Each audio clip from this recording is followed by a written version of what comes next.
गसाइगावनि जारागुरियाव NDA दोलोनि बिसायख'थि फोसावदोंमोन।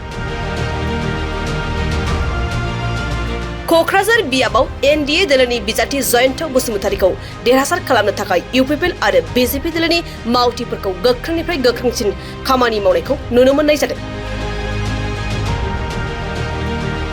बेबायदिनो दिनैबो गसाइगाव महकुमानि सिङाव थानाय जारागुरियाव कच राजबंशी हारिनि रायजो राजाफोरखौ लानानै सावरायलायनाय हाबाफारि खुंफुंनायखौ नुनो मोननाय जायो आरो रायजो राजाफ्रा एनडिए दोलोनि बिजाथिनो मानो भट होनांगौ बेखौ रायजो सभानि एमपि रोनगोरा नार्जारी बिथाङा गुवारै फोरमायनानै होयो।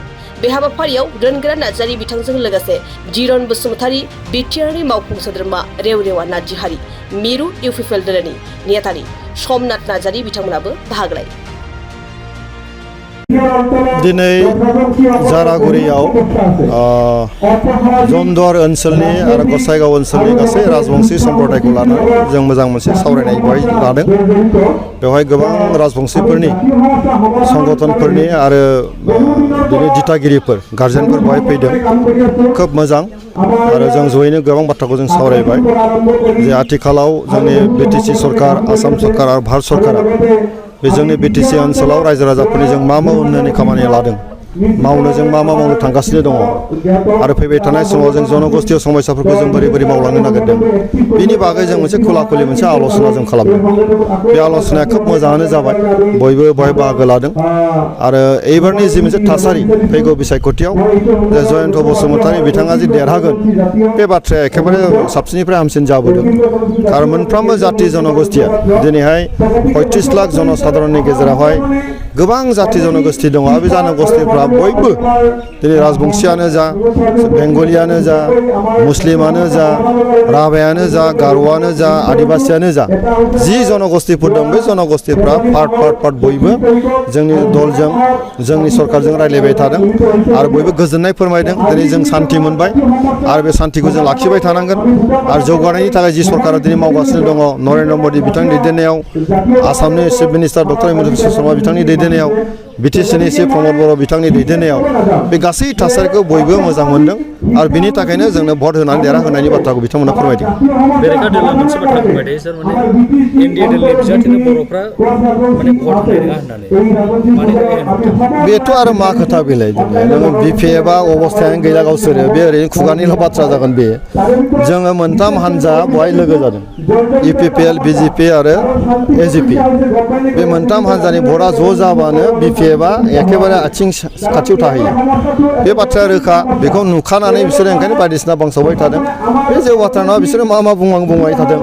बे गावसोरनि मानसिखौ गावसोरनो लाखिनो हायाखै। दिनै चन्दन ब्रह्म हाग्रामा महिलारिखौ गारनानै खारबाय, जय मोसाहारि एमसिएलए हाग्रामा महिलारिखौ गारनानै खारबाय। बेथ' जोंनि दाय नङा, बेथ' बिपिएफनिसो बाथ्रा।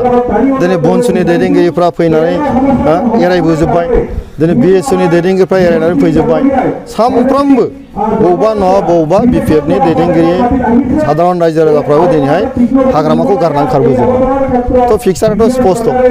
गतिके दिनैनि तारिखाव बिथांमोना बायदिसिना बाथ्रा बुंनानै रायजोनि गेजेराव गन्दगल खालामनो नागिरदों। बेवहाय आरो धोरोमनिबो खोथा बाथ्रा बुंदों बिसोरो। दिनैहाय आरो बर'फ्रा होनाय नङा, उमुगा होनाय नङा बाथ्रा बुंदों। इलेक्सनाथ' मोनसे जाथिनि बाथ्रा फैया, बेवहाय बयबो जाथि जनगोष्ठीया बाहागो लादों, बयबो होगोन आरो जोङो मोनसे गणतान्त्रिक हादोर, बयबो जाथि जनगोष्ठीनि भट लानानै जों देरहागोन आरो बेखौनो जों बयनावबो थांदों। दा जों दिनै राजबंशीजों रायलायबाय, जोङो समनिया आदिबासिजों रायलायदों, बिभिन्न जाथि जनगोष्ठीजों जों सानफ्रामबो रायलायबाय थादों आरो ज' जोङो खामानिखौ मावलायबाय थादों। थ' गतिके बेवहाय बिपिएफआ जेखि रोनावा बे जेबो खामानि गैया। बिथांमोननि फुटबल मेचआव जोंनि पार्टिनिया बेवहाय जोंहा बेगदारबो थिगैनो दङ, गल सोग्रायाबो थिगैनो दङ, किपाराबो थिगैनो दङ।